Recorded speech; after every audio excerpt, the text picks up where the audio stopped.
what's up, kids? And Rachel, I'm going to call you out because you said Simpsons came out when you were in college. Simpsons came out in 1989.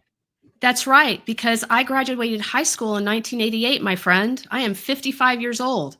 Jesus no, Christ. I would never, No way in hell. I would have never in a million years guessed that. No, Oh yeah, we used to. It was Sunday nights, and during the fall there was Sunday night football, and so we'd all go over to a friend's house and watch The Simpsons, and then Wow. I love it. grew up on Disney Channel on Sunday nights. I remember the Sunday night movies for Disney. Oh yeah.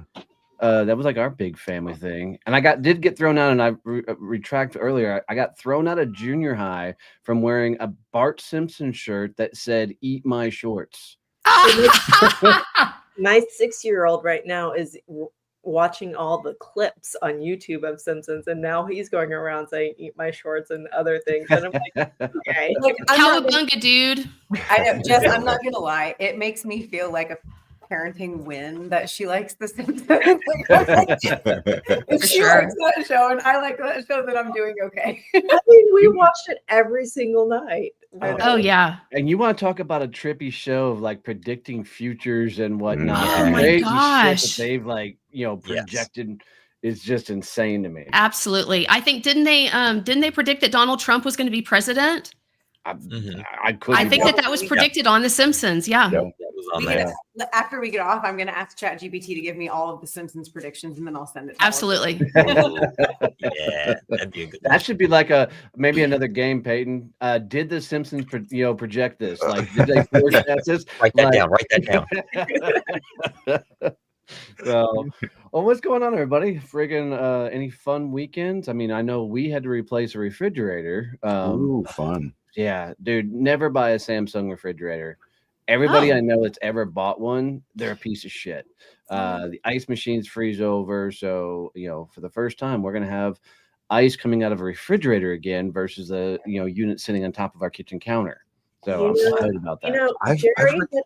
Jerry had his dishwasher breakdown. Now you had your refrigerator. You guys just keep that stuff. It comes in 3, Jess. Oh my God. It comes in 3. Yes, no, you guys. I posted about this weekend because I'm so like, I'm positive Polly. I'm like, whatever, hits keep coming. Here we go. Mm-hmm. I have had to get a new tire, a new microwave, a new water heater, and then the air conditioner stopped working this weekend. Oh my gosh. What portal of adult spending hell have I been sucked into? How do I get out? Like, what's going on?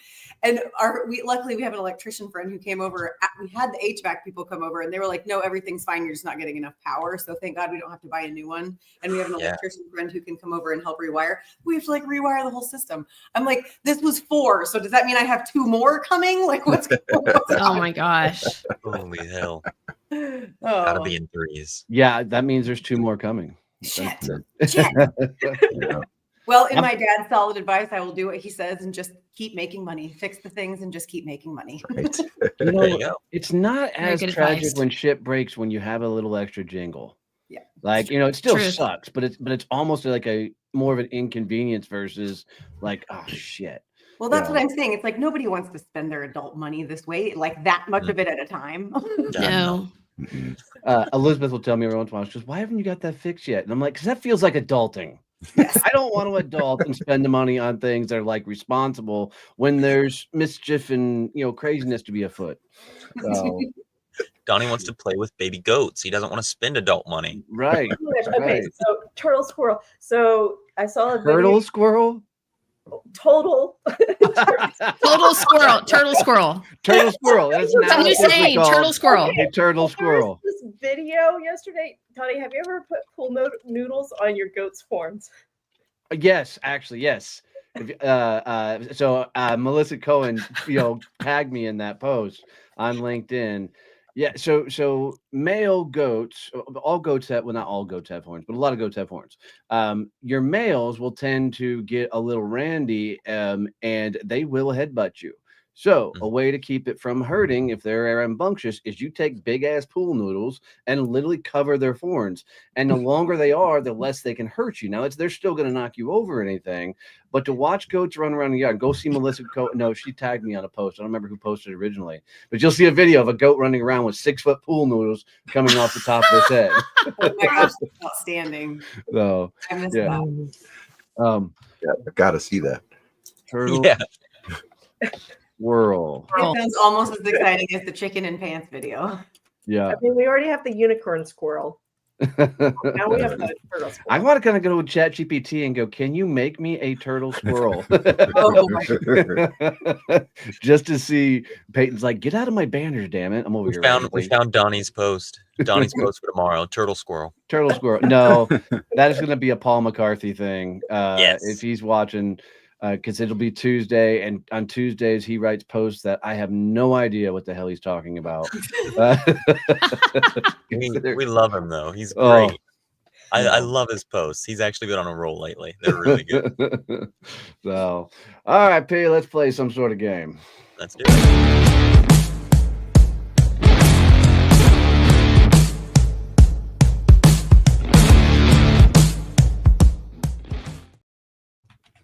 All right, we're playing riddles this morning, Oh, boy. and we all know we all suck at them. So we're just Here going we to jump go. straight into it.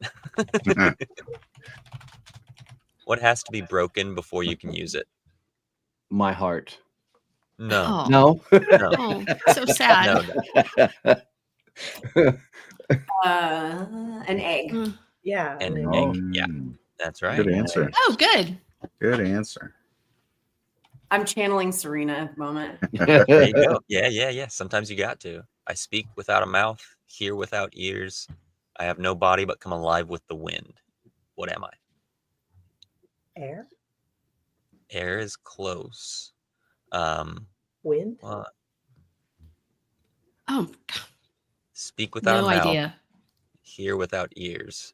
That one, Um, be a little longer, and then I would give you a hint, but I can't think of any hints for this one, and that sucks. Well, I'm going with the other water. No, not water. Mouth Speak of a without river. a mouth, hear without ears. I come alive with the wind. The answer is an echo.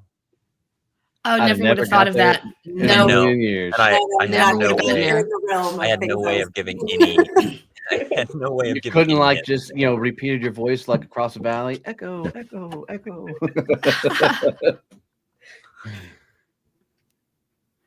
The more of me you take, the more you leave behind.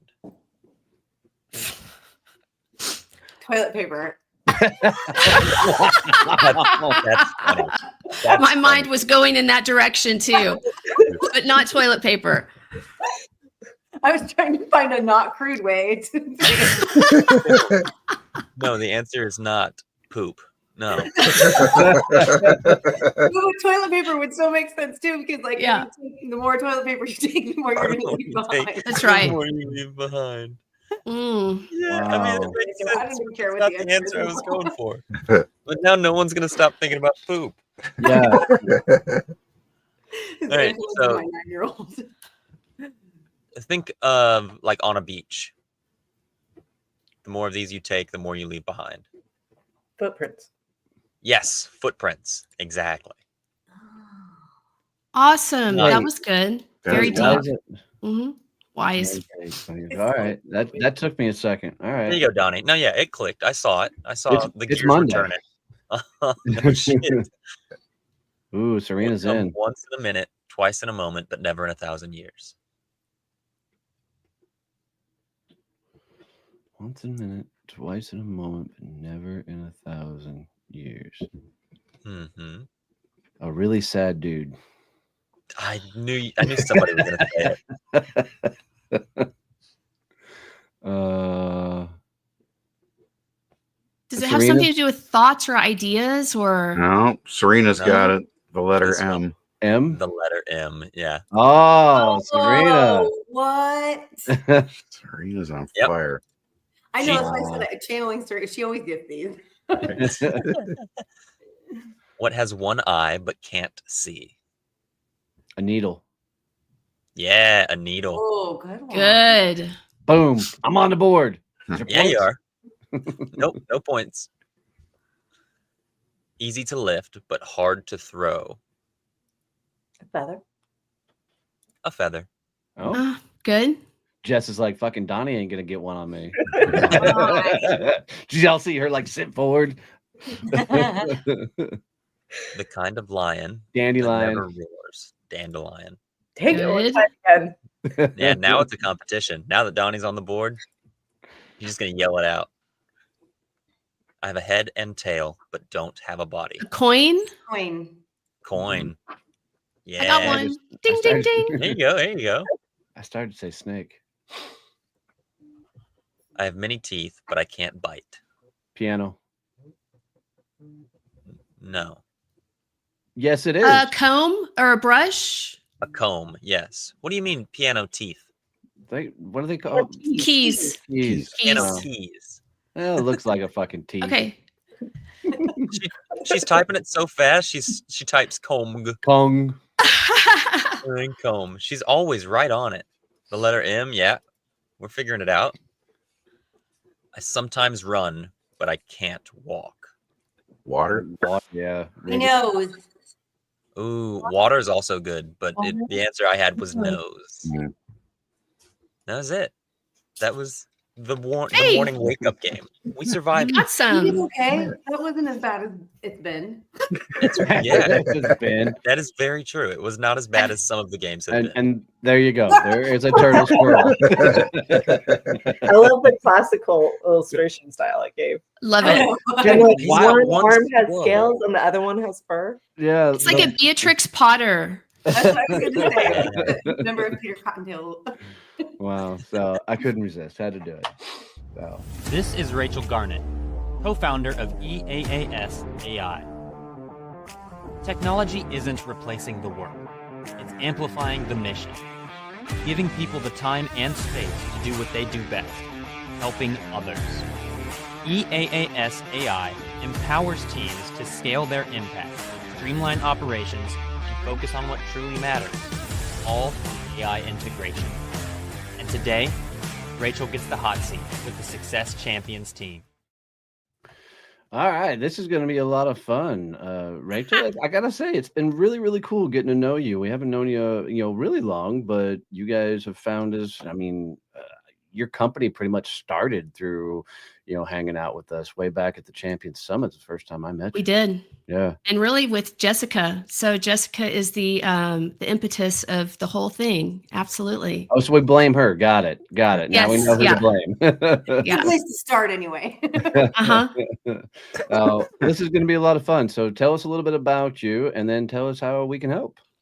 Okay. So where do I start telling you about me? So I don't You go were too born far? back when dinosaurs walked the earth. I No. was born.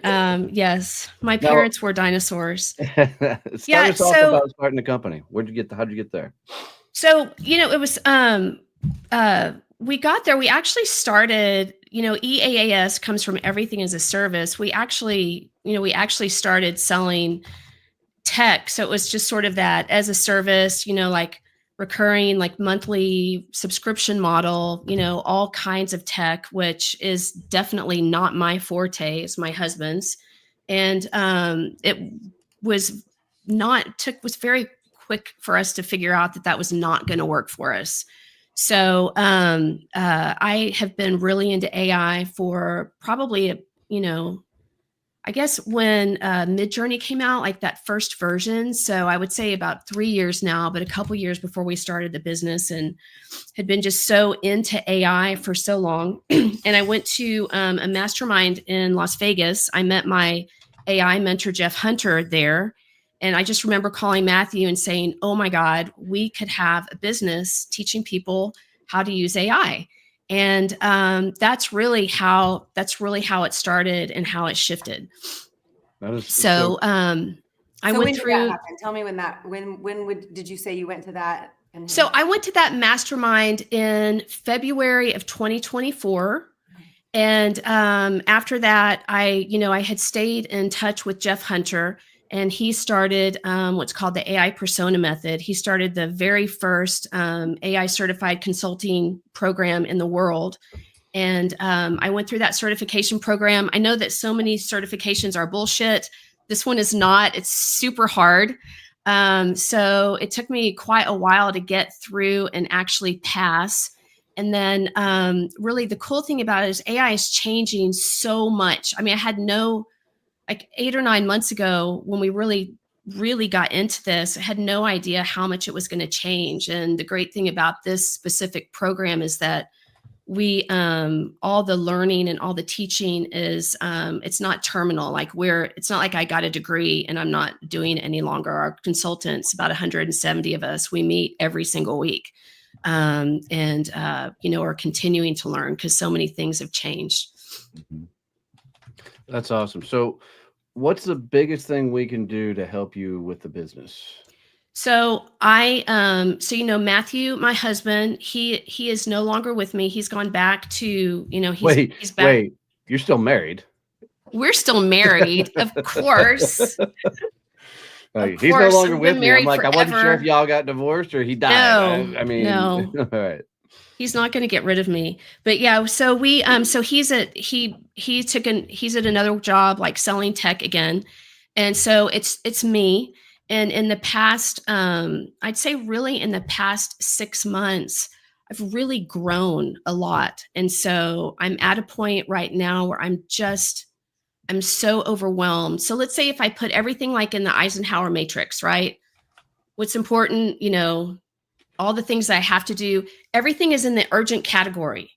All the other stuff I can forget about. I swear to God, everything is in the urgent category. Everything has deadlines. And I'm at the point now where I really need to hire somebody and I don't know where to start. I'm doing absolutely everything now. And so I have 3 steady clients, which is all I can handle. And I'm really happy with that.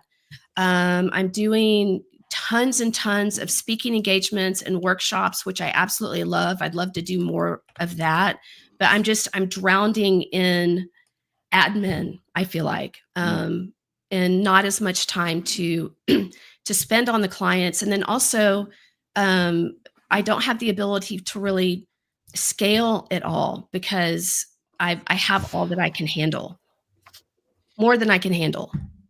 So This is a very good problem to have. Yeah, it is. It really is. Congrats. Do you want to scale? So the way that the business has changed is when we started, working with our clients was a little bit more transactional. It was, the packages, let's say like one of the packages, for example, is you get, we do 3 hours of training. I teach you how to build an AI persona. And then you have contact with me for 3 months, like anything, any questions that you have. And then it was, we'll do that. I'll, build you a custom GPT. And again, it was just that 3 months. Now it's become, because AI is changing so much. And now, the working with clients has gone more from just building those things to starting with, AI governance and AI acceptable use policy. It's just become, we're starting broader and bigger. So it's become a lot more relational. So, the engagements now are like a minimum of 6 months and there's so much hands-on. So do I want to scale? I don't know. Maybe not. I really like being able to spend a lot of time with my clients. So, but maybe the first step of scale is just one person to make some other thing, because maybe you could handle a 4th client if there were some things off of your plate that somebody else was handling for you that took that admin stuff off. Then you could do the relational part for one more client, at least maybe 2. Like, you don't know until you start. But that's scale, just because it's not, you don't have to like triple what you're doing to call it scale. Sure. Growing, that's growth, right? I mean, right. Yeah, because I'm fascinated, Rachel. What's the overall purpose of your company? I mean, my huge goal, which I'm not there yet, is to teach as many like thousands and thousands of people as I can not to be afraid of AI and how to use it, like those practical applications. So right now, that's not so huge because I'm doing that just with individual clients, which does have, it's like I have a client, I've got 54 people that I'm working with within this organization. So it does have kind of a domino effect, but That would be my big goal, is how many people can I Do you want to help? do one-on-one, or do you want to do one-to-many? I want to move into one-to-many. Okay. Because it's a bigger impact. Right now I'm doing one-to-one or one-to-group, like smaller groups. Yeah. So I would love, that's one thing I would love to have time to do. So an example is I've always, not always, but since I've started this, a dream would be to be able to train people within the Workforce Commission, like, clients of the Texas Workforce Commission, how to use AI. Like that to me would be a super big impact. Of your current clients, how many of them have multiple? How many of them have what? Your audio. Your sound Lost your audio, Donnie. So I'll pick it up. What things do you enjoy to do, and what things are you like, I have to show up and do those today?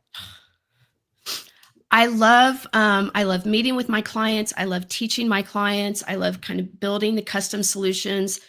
I hate the paperwork, the scopes of work, the letters of intent, the bookkeeping, the social media, all the other things. It's working with it's working with the clients and sort of being in that teaching sphere that I really love.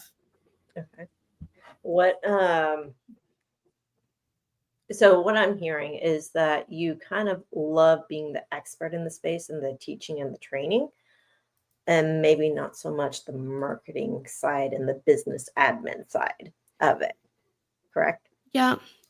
And yes, I say that there's a lot of the marketing that I do like.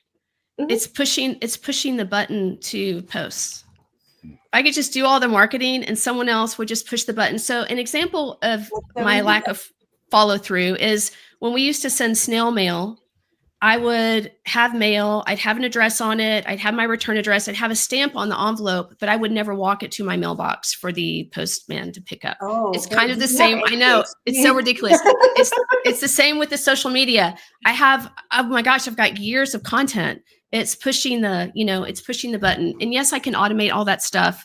But it's putting my human eyes on it that is a little bit, a little obsessive about things. It's not just about automating it, though. I think it's about finding a teammate who you feel like is obsessed as you are. I can trust. Before they Yes. push the button. That's what it's about. It's not just about scheduling things out for yourself. It's about finding that right teammate that you're like, okay, you're as obsessed with this as I am, so I know you're going to get it right. And we've already looked at the content, and I know you're going to package it up and post the post button at exactly the right time. That kind of thing. You know what I mean? Absolutely, Ashley. Yes. So do you feel like it, because from all the things I'm hearing, it's like, do you want to add a fractional person maybe? Yeah. That's what it sounds like to me. Like in what I'm hearing is like a fractional COO type person. Okay.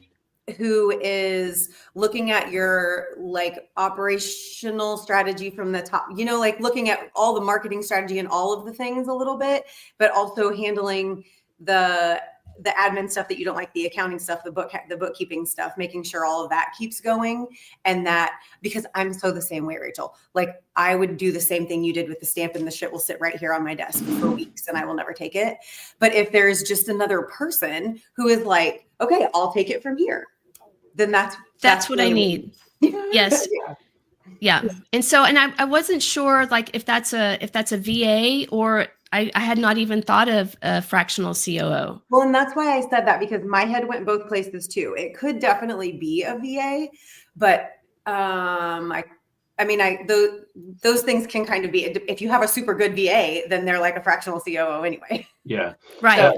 They're interchangeable words. So you could just simply call it an executive assistant. Yeah. In the mix. A lot of your fractional COOs don't want to do the work. They want to advise. Yeah. So be conscious of that. That's true. So my question I was asking before my mic said, fuck you, you don't need to talk anymore. I think the universe was trying to tell me something. Is how many of your clients have employees that you're coaching, like the one big client with the 54, staff that you're working with? all three clients. They have, and then you're training all their staff. Yes, yeah, but they're at different areas. So I have a new client. Like the client that I'm just starting with will be my biggest client. They're the ones that have 54 staff members, and we're just getting started. The other ones have just been, like 6 staff members, another one with 11 staff members. So those have been smaller, and I've worked with them for a while, so I'm not doing as much with them. So first of all, congratulations on that. Yeah, exactly. That's big. That's great. Oh my gosh. Okay, so can I tell you guys how? So I had, I have Jessica to thank for so much. I'm so glad that you're here, because when I started, I was not sure who my ideal client was. And, you guys know I come from a long-term nonprofit background, and I have said, I love nonprofits. I love mission-driven organizations. I hope that I never actually work for one again, but that's the space that I know the best. And so Jessica was the person that said, well, why is that not your client?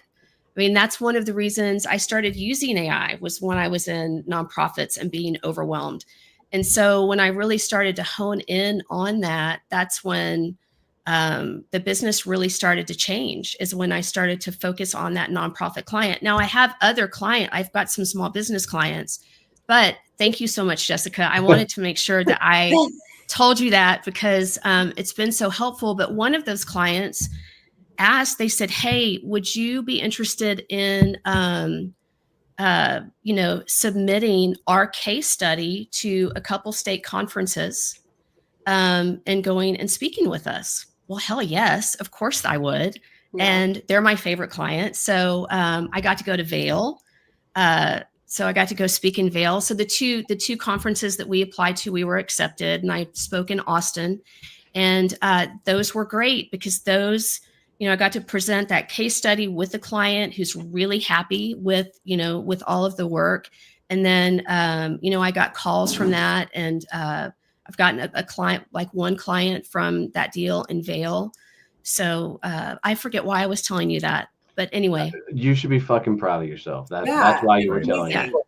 Okay. Yeah. Okay. So my point we're asking about that is, when I did sales training, we didn't go in and work with just one company.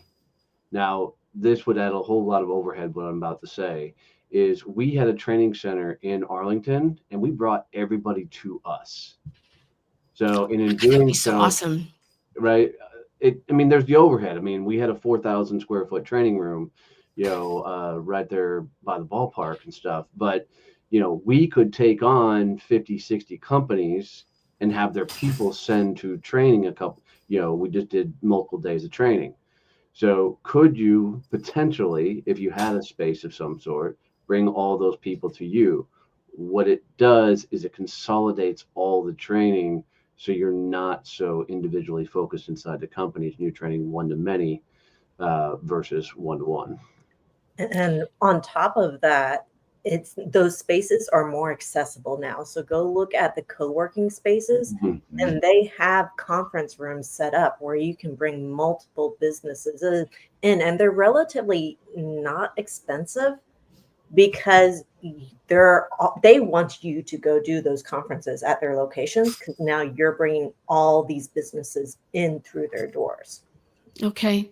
Right. That's so I have, I co-work at a place in Fort Worth called Ensemble. Yep. And we have a small conference room that'll hold 50 people. And I have done just like a one-off workshop there, which was great, because we had, ensemble people, but then a few people came outside. The but I didn't think about having my clients there. It's really smart. Yeah. So don't look at the people who are sending in an ensemble. They're all great people, but those but I had not thought about that before. That's a really smart idea. So imagine now you have 10 companies with 11 employees, right? Now you bring all those 11 employees to your training center, and one of the things we found by doing it with sales training was, you'd see somebody in a different industry and go, well, shit, they got the same problem I do. Yeah, totally. Right? Because everybody always thinks it's easier, for somebody else to do whatever. Totally. And that's a lot more opportunity. I love about group training versus one-on-one training. Mm-hmm. it's a lot more opportunity for collaboration, peer-to-peer learning. Absolutely. Bringing people together is fantastic. For sure. To Donnie's point, right? If you have 5 of those 10, 11 person companies, now you can create a cohort where you are sharing all of those industry best practices on one application, right? With AI, so much more learning can happen there. Yeah. And Rachel, like in literally every aspect of life right now, people are looking for community. Like they are looking for places to be members. Yep. And so Sure. like having a place where, especially professionally, like everybody's looking for a place to be plugged in professionally that makes sense and that they have people they can talk to about what they're doing. And so to give that, like to Bernie's point, to give that cohort a community a little bit and like, here, these are your people that meet on Tuesday at noon.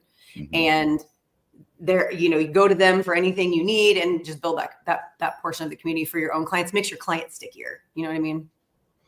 Makes them That's so smart. That is really, really smart. Because I was thinking, so when I was in Vail, and I think the room, we had maybe 50 people. And so the first question is, how many of you guys are using AI on a daily basis? And 3 people raised their hands. Oh, Rachel. And call. Wow. Seriously. It's crazy. And then, but then in Austin, it's like, in Austin and, here, it's like most people, I guess, are using it. But when I was there, I thought, gosh, wouldn't it be so great if I could offer to all the people that attended this conference, they've all at different organizations, some teachings, or some learnings within all of that. And don't sleep on the virtual side of it as well. Right? Yeah. Oh, that's the best with AI is if I can have all my computer screens in front of me. I don't mind doing it in person, but yeah, the virtual is great. Have you started doing anything public masterclass wise, Rachel? No. Right. Like what do you mean? Like a 2-hour free workshop that, when you do go and speak to 50 or 100 people, hey guys, if you're interested in the things that I'm talking about next week, I'm going to be holding a 1-hour masterclass where we can give you, a couple of the tips that we talked about today. Take a deeper dive. No, and that would be something else. If I could bring someone on, I would have the capacity to do that. I mean, I just was talking, started talking to Peyton last week about things like that. And that's my point of bringing all this up is I think oftentimes people don't think through what's the business they want to build, what they're trying to create, right? The toughest thing about hiring somebody is being able to articulate exactly what you need them to do, right? And get them to walk through the process. I'll speak for myself. That's my hardest thing. And I tell anybody I've ever hired, I'm like, look, I'll suck at telling you how to do your job, but I can tell you what the end goal is and what we need to accomplish. You're going to have to help me figure the micro steps in between. If you know the overall vision of where you want to take the company, it sounds like one to many is the option. Now it's easier to start breaking down how do you get the shit off your plate. The funniest thing I ever did is I took out a sheet of paper and I wrote down, I drew a line down the center of the sheet of paper. On the left side of the paper, I wrote, everything that I did in the business, every minute thing down to taking out the trash, and just kept listing it until I could think of literally no other thing I was doing in the company. And then on the top of that list, what I wrote was, would Steve Jobs do this task? Right? And then I went through and just said yes, no, all the way down the list. And it's amazing because you'll look at what all the activities you're doing and go, I'm doing a lot of dumb shit that I shouldn't be doing. Right. Right. So it's not so much about just getting the things off your plate you don't want to do. It's about getting the things off your plate that allows you to actually free up your time so you can move the company forward. I was told by a mentor once upon a time, it may have been Jerry, that if you take a task off your plate, you can't replace it with the same level task. You've actually got to replace it with a higher value task that moves the company forward, or you didn't actually take a task off your plate. Right. So think through all that stuff and start making a list of what you need to get rid of. Go ahead, Jess. So taking Donnie's list, I do the same thing, but then I break it down into 4 quadrants. So you have your list of everything you do. And now you have 4 quadrants. You have 1, the delegate ASAP. Your second quadrant is going to be hired skilled help. Your third quadrant is going to be specialized. That's your zone of genius. And your fourth is going to be strategic and specialized. Once you have that list, start breaking it down into the different quadrants, and you'll figure out what are the things that you need to outsource. Because when you know what you need to outsource, it's easier to hire for that position. So one of the things I heard was bookkeeping. That's one of the easiest things to hire for, because it's a specific job that you can say, I need a bookkeeper, and like 20 people will raise their hands for it. And then you Sure. just have to figure out the right person. The thing I find entrepreneurs get trapped in is they say, hey, I'm going to hire a VA. Great. Well, they just start dumping everything they don't want to do onto that VA. That VA gets overwhelmed, and then it becomes a mismatched fit.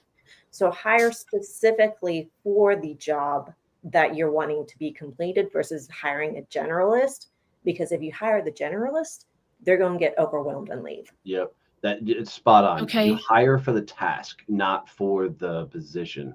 So if you think, okay, I need somebody to handle my LinkedIn, just for example, cool. Mhm. Hire somebody to handle just LinkedIn. Like if it's bookkeeping, hire somebody for bookkeeping. If it's, managing my email, cool. Hire somebody for that. What will eventually allow you to do is get all those tasks off your plate. You will eventually then hire somebody to manage all those people. Mhm. Right. Oh my gosh, it's going to be a real business. Well, and that's kind of going back to, is that what you want to build? Like, do you want a company with that type of responsibilities, or do you want you and one other person trying to tackle and change the world? Because defining what that business model looks like really dictates what your choices from here are moving forward. Sure. When I when I had my estate sales business a long time ago, I had, at any given time, I didn't have any turnover. I had like the same 6 employees for several years. And then, we would bring on, like during a sale, if we had a really big sale, I would bring on more kind of part-time people. But I really felt a sweet spot kind of with that 6. 2 of them were managers over, different sections, but I felt very family and very collaborative and really supported, and vice versa. I think I would like that. I think I would like to have definitely a small core group. I don't want 50, but I think 5, 10 for me would be really great. You can do a lot with just 2 or 3 people on the team. People have Sure. been scaling their teams down just because of the accessibility to things they have in today's world. So don't be scared to go small, but yet still be big. Sure. Well, I was going to say, Jess's idea with the quadrants is such a good idea, but don't in your mind, make it be like that each quadrant has to be another human being, or each task has to be another human being. Just get the inventory of the tasks, get them into the quadrants, and then think about what people can handle those, and actually how to minimize the number of people that you're having to bring on to handle those things. But the quadrants is such a good idea because it's a very visual way to look at what you need and what the really strategic things are and what maybe the small lift things are. Like, that's what it feels like to me, just kind of like there's like the small lift ASAP needs to get done right now. And then there are the heavy strategic, like I need to hire somebody's brain to make some of these things work type pieces. Yeah. And it's okay to, like, in my web design agency business, I'm still the strategist, but I have other hands to help me execute, so I can go do what I'm good at and then have people in the background executing for me, because the execution is what takes up your time. Sure. People are scared to give that control over. They say, oh, I can only do this alone. But if you hand that execution piece off, that will give you the ability to free up your time and go do what is best. So you're kind of building an army behind you to be able to spread yourself as much as possible in the world. Absolutely. And I love that, Jerry, once again, like, you need to understand you're hiring hands, not the strategy, because most people, what they need is people just to do the work, as to Jessica's point. So oftentimes I think I was hiring for people to come at me with all these ideas and, this is how we should do things, when really you need to set, this is the end goal. This is what we need to accomplish. I need you to get us there and accomplish said task, right? While you still handle the overall vision strategy of everything of the company. I think Oh I my meant more gosh. strategy of how to get from point A to point B, Donnie. Like I was saying, absolutely keep your end goal. But like what I struggle with sometimes is I can see the end goal and I just don't know how to get there. And so it's like, and even maybe if I do know how to get there, I only know part of the things. And I'm like, but I really need somebody else to fill in the blanks. You know what I mean? So Sure. it's kind of that, not handing over full strategy or anything, but finding the person that can help you fill in the blanks to get to the end goal. Yeah, I always tell everybody that we hire is like, hey, I'm not here to tell you how to do your job, right? I need you to make it help us get from here to here. You fill in the blanks in between, and I expect you to come to me and say, hey, this is what we want to try next. Now, from an operational standpoint, look at your customer journey. What does it look like, and map that out. So from a customer journey is not just for your customer. It's also for your team. So they know exactly where they need to be and where the customer is in the journey, and they know what to execute. So the clearer you can define what that journey is and map it out, the easier it will also be to plug people in on the execution side of things. That's so organized. That's so Jessica. That's what That's I know. Rachel, do you have a couple of things that you think of right off the top of your head that would go in that ASAP square?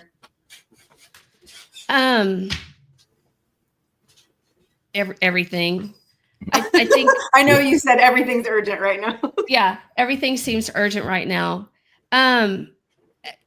I think I'm so overwhelmed. I really honestly don't know. I mean, I could say right now, social media is one.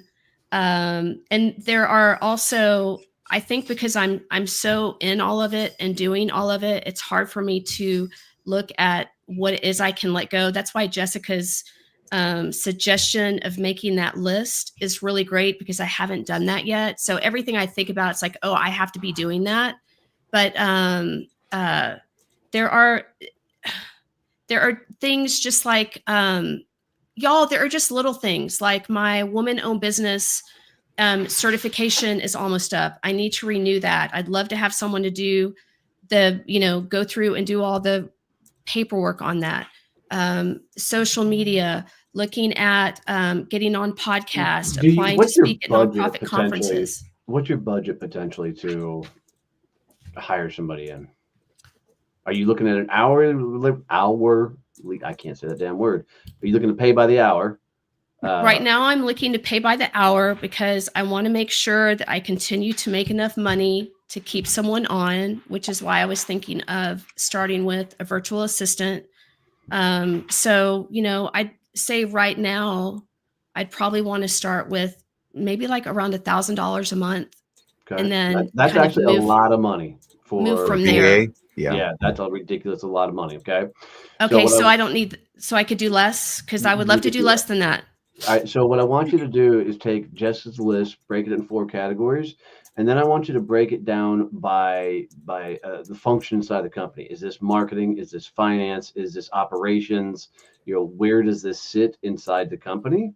And what you're trying to do is make the smallest grouping of things that you can give somebody. Because with $1,000 a month, you could hire 4 or 5 VAs. Easy. Okay. Right? Because there are a lot of VAs that you can hire for $150 a week. Okay. Right.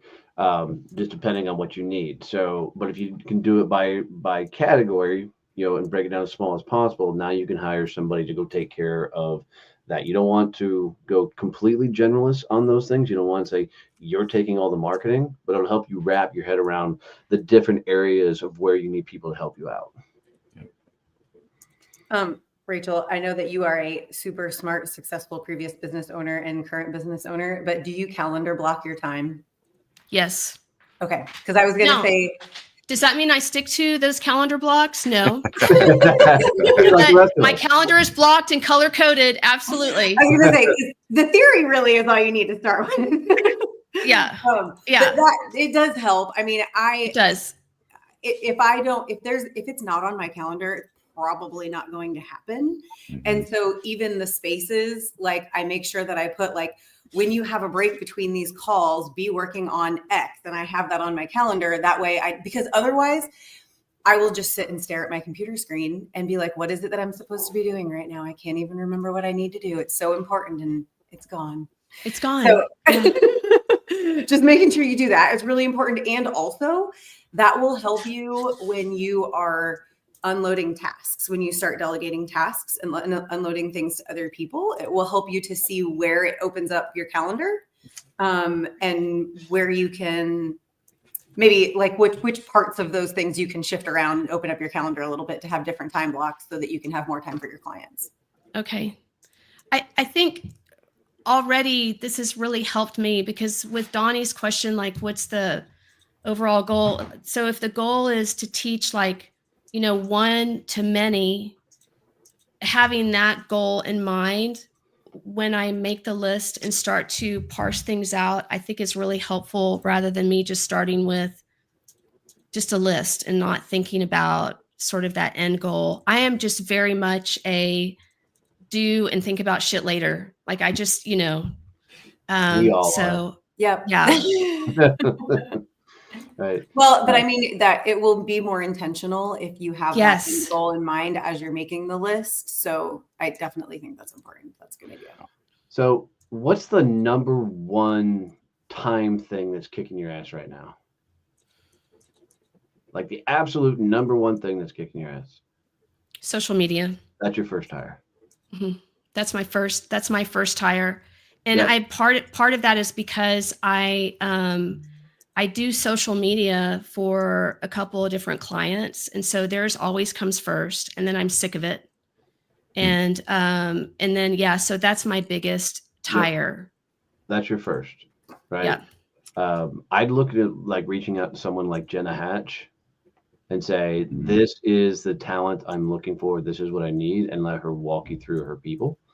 Okay. Because if you have the content already, it's really just about the scheduling of it and getting it all. Yeah. Yep. Yep. And it may be a little bit of creative on somebody's part because you have all the content somewhere. It may need to be broken down to bite-sized pieces that can be used in different places on social media. And for a start out, I wouldn't try and be everywhere social media. I'd pick a platform. And LinkedIn is what I picked. Yeah. Then, yep. So, and just get all dialed in on that platform, get them rocking and rolling, get that process down. And then as you think about that process, once you get LinkedIn figured out, cool. Now let's go over to the next platform and get this person, working on the next platform for me. Okay. And then the next real sticking point is follow up. It's, whenever I do the networking events, actually following up with people that I meet, getting their business cards. That's something else that is just 100% lacking. Following up with people who could be, potential clients or potential referrals. So that's literally just somebody managing your emails. So what I want you to think about is what's the process? So how often is somebody checking your emails? How do they flag it? They use something you need to read, right? How are you giving them these cards? How are they gathering information? And then what's the process they go through to handle, following up with all these people? Okay. Like, are they going and connecting with them on LinkedIn? Are they sending an email? What are the email responses? So I've got a gal that helps with my emails and such. So literally we just create an Excel spreadsheet. If they say this, you say this. If they say this, you say this. Right. So it goes back and forth and makes it really easy for them. Okay. That's really smart. So what did you guys hire for first? I was an idiot and hired a jack of all trades, and it became a master headache because I did exactly what Jessica said and I dumped every fucking thing on them. Okay. So Jessica? Bookkeeping. I hate bookkeeping. Yeah. Yeah, it was the same for me, payroll and bookkeeping. Payroll and bookkeeping. What about you, Ashley? Same. That's the only thing I really have hired out right now. It's just bookkeeping stuff, just my accounting. Yeah, but I use a lot of contractors for fractional work though, right? As well, Rachel. You know, a lot of times I'll need a very specific facilitator for a certain subject matter, right? So I'll go and get that person or a certain designer.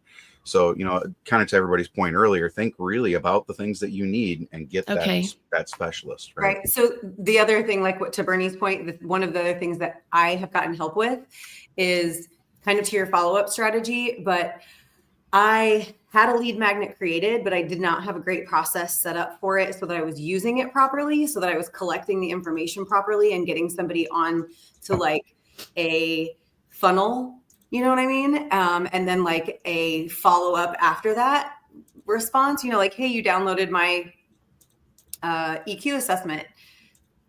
How did you score? That kind of thing, like that kind of follow-up. And so I hired for that. And I could absolutely connect you with the person that helped me do that. If that was something that you wanted, but she helped me. I actually just newsletter set up. I just did that. So I started working with Eli Delaney, and I have my first lead magnet, and in Go High Level, I've got my first, you know, email series, whatever. I'm so excited because I've been talking about doing that for a year. That was one of the big things on my plate. And so, that's done. Like I'm starting the next ones with him, but absolutely, that's a huge that's a huge part of it, right? Example of how you should be hiring. Yeah. Like Okay. Eli is a perfect example of hiring somebody to take that completely over. Right. So you want to think that through is who can do what Eli just did to your emails, and all the others. And I would say once you start hiring these contractors and you find the ones you like, one of the best ways to hire the next person is going to them and asking, okay, I need to hire for this position. Who do you know? Because oftentimes people run together with the same personality. So if you find that same personality that meshes, it's so much easier to incorporate. And now if they're working as a team, they already know each other and you're not having to do the culture adjustments of, hey, so-and-so meet so-and-so, let's integrate together and mesh together kind of thing. So use your contractor network to hire the next. That's a really good idea. And then do you guys get people to help you find podcast or speaking engagements or applying for things, or are people contacting y'all? Speaking engagements, no. Like hiring somebody to go like manage Podmatch for you, easy peasy, right? Because all they're doing is replying, and you could set up canned responses and make it really, really easy.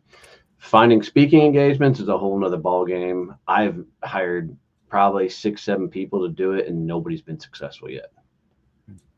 Okay. So, unless you can fork out a ridiculous amount of cash to a real high-end speakers bureau that has the stages already to get you on, it's almost an impossible task.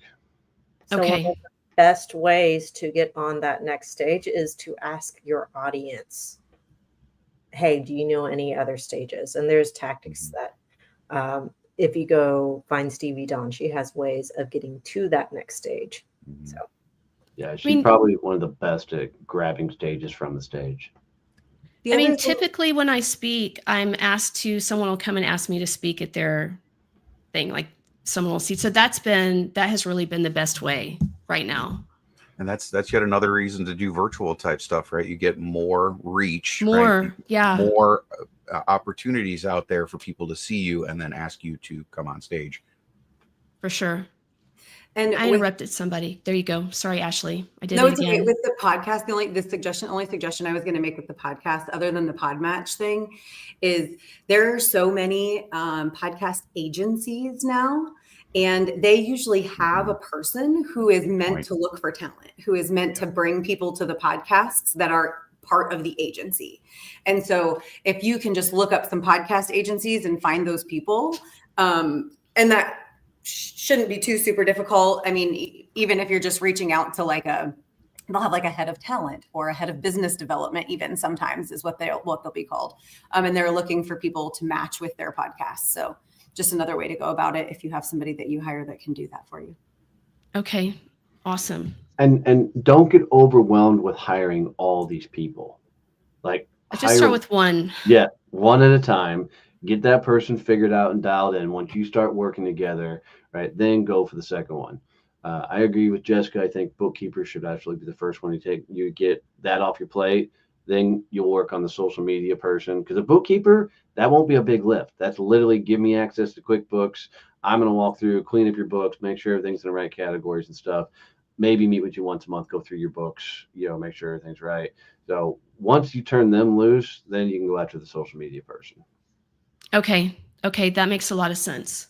So, all right. So we covered a whole lot of things here. This was a really fun conversation, Rachel. Y'all are so awesome. Thank you for that. Go So, AI. what are some of the big swings highlights for you that you're going to apply moving forward? So I am going to do a list, like Jessica said. And so, and then I'm going to divide into the quadrants and, put into small groups, just a few tasks into small groups. So I'm not hiring a generalist. So I'm going to start with bookkeeping and then probably move to social media. But I am going to make the list, which I hadn't thought of before, and break that down. I think, Jessica, that was a really, really great idea. Y'all all had tons of great Not ideas. going to be able to walk through a doorway today. Her head's going to be so freaking swelled up. I like hanging out with Rachel. I love all of the rest of you guys too, especially you, Ashley. So thank you. Bernie and Donnie, you too, of course. Anyway, y'all are You so see how great. Bernie All of you. Walking around today. All of you, yeah. Awesome. Well, guys, let's talk about upcoming events. What do you have coming down the pipe, Bernie? I know you got a couple. Yeah, I got a couple. I got Audience Alchemy tomorrow. That's my signature event, teaching people how to get on their own virtual stages. And then got one that's specifically focused on learning and development space called Beyond the Knowledge. I'm co-facilitating with 4 other solutions providers. Really excited about that. Wednesday at 1 p.m. Eastern. Nice. Ash, Jess, you guys got anything? I will be, mine are all SCN. I'm speaking at the hospitality table Tuesday, and then Tenacious Titans, is that what it's called? Yep. Tenacious Titans on Friday. So if anybody Nice. wants to come join in on another chapter, I keep preaching this. Go visit other chapters, y'all. If you are not visiting other chapters, you are sleeping on connections. Heck yes. Heck yes. Jess, got any events? Yeah, it's a busy week. So happy hour tomorrow night in Frisco. So if you're in the Frisco area, come join us. We're going to be at the Owl in Frisco, 5:30 to 7:30 p.m. So come join us there. And then Wednesday night, I will be with Fang Finance Executives Networking Group, and we're going to be talking about how to build your personal brand through networking. Nice. Peyton, you jumped in there. You got events? I actually do this time. This coming Friday, I have, and this is a long title, but the guy really wanted it, the Online Super Business Exploder and Networking Event happening this Friday. Wow. I was like, that's the name. He was like, yeah, I just wanted it to be stupid and funny so that I could laugh more in life. I was like, okay, then we're going to stick to it. Exploder. I like it. I like it. Yeah, absolutely. So I'll be producing that event, and it's going to be fun. We've got Sean Shannon coming and speaking with us as well. Oh, So it's nice. gonna be good. Oh, Sean's great. Yeah, good dude. Good dude. And then we got the Badass Business Summit, September 17th through the 19th here in Fort Worth. Guys, tickets go up, increased pricing on July 11th, Jess? Yes, July 11th. July 11th. Ticket prices are going up for that. So if you haven't got your tickets, go grab those quickly before we do sell out on this damn thing. And if you want to go through the approved speaker process on July 21st, I believe, we're sitting down with all the approved speakers and walking through what it looks like to present, how to become an approved speaker. It's going to be a required session for all approved speakers must attend. So we get everybody on the right sheet of music. So otherwise, guys, we do this every Monday, 8 a.m. Central, to get your week kicked off and come have some fun with us. So thanks for hanging out with us as always. Love you, mean it. See you. Bye. Thank you, guys. Bye.